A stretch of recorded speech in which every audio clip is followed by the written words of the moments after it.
शुभम खैरनार याच्या घराची झाडाझडती घेण्यात आली। नीट पेपर फुटी प्रकरणातील संशयित आरोपी शुभम खैरनारच्या घराची झाडाझडती घेण्यात आली। शुभमच्या नाशिकमधल्या घरी सुद्धा पोलिसांचं एक पथक पोहोचलेलं होतं आणि त्यानंतर कसून तपास सध्या या प्रकरणाचा केला जातोय।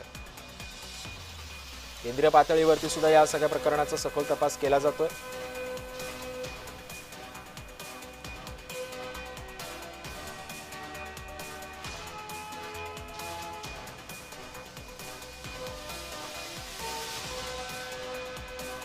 शुभम खैरनारच्या घराची सुद्धा झाडाझडती घेण्यात आलेली आहे। नाशिकच्या घरी सुद्धा पोलिसांचं एक पथक गेलेलं आहे। तिथे काही दागेदोरे लागतात का हे सुद्धा पाहणं तितकंच महत्त्वाचं ठरणार आहे। हा 10 लाख रुपयांना पेपर विकत घेतला आणि त्यानंतर त्याची विक्री जी होती ती 15 लाख रुपयांना केली असा सुद्धा संशय पोलिसांना आहे। त्यामुळे एकंदरीतच आता ह्याच्या प्रकरणाचे जे धागेदोरे आहेत हे सुद्धा पाहणं तितकंच महत्त्वाचं ठरणार आहे।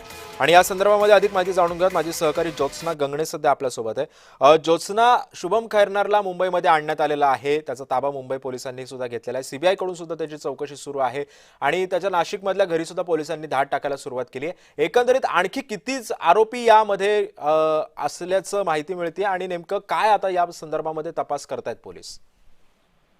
अगदी बरोबर आहे की या प्रकारे पेपर फुटीचं प्रकरण समोर आलेलं होतं आणि त्यानंतर जे आहे या प्रकरणामध्ये सीबीआयने जे आहे ती चौकशी केली होती। हे प्रकरण जे आहे मुळात महाराष्ट्रातलं नाहीये, म्हणजे महाराष्ट्रातून पेपर फुटी झाली नव्हती, मात्र त्यातल्या प्रमुख आरोपींपैकी एक असलेला जो आहे शुभम खैरनार याला महाराष्ट्रामधून जे आहे त्याला अटक करण्यात आलेली होती आणि ही केस जी आहे ती सीबीआय कडे सुपूर्द झालेली आहे आणि त्यामुळे सीबीआयनं या संपूर्ण पेपर फुटी प्रकरणात जे आहे ते शुभम खैरनारला महाराष्ट्रातनं अटक केली होती आणि आता शुभम खैरनारला सेशन कोर्टाच्या आतमध्ये असलेल्या सीबीआय कोर्टामध्ये आज हजर करण्यात आलेलं आहे।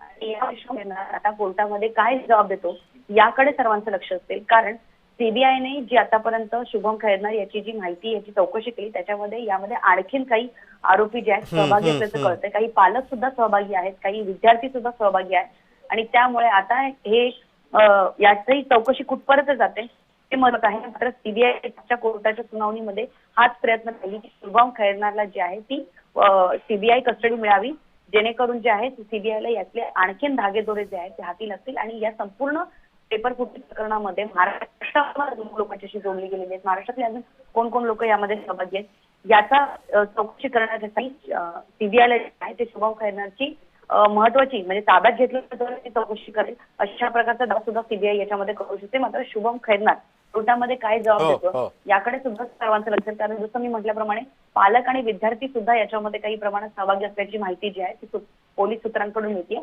आणि ही ट्रान्झिट केस आहे, म्हणजे ही केस जी आहे ती इतर दुसऱ्या राज्यातली आहे, मात्र आरोपी इकडून पकडला गेला असल्यामुळे त्याची एक बेसिक एक आपण म्हणू शकतो की पहिली कोर्टात, कारण कुठल्याही आरोपीला जेव्हा पकडण्यात येतात त्याच्यानंतर पहिल्या 24 तासात त्याला कोर्टामध्ये प्रोड्यूस करायचं असतं, त्यानंतर या आरोपीला घेऊन पुन्हा एकदा सीबीआय जे आहे ती अधिकची चौकशी करते। इतकंच नव्हे तर शुभम खैरनार याचे सगळे सोशल मीडिया आणि त्याचा लॅपटॉप आणि मोबाईल सुद्धा जप्त करण्यात आलेला आहे। खरंय।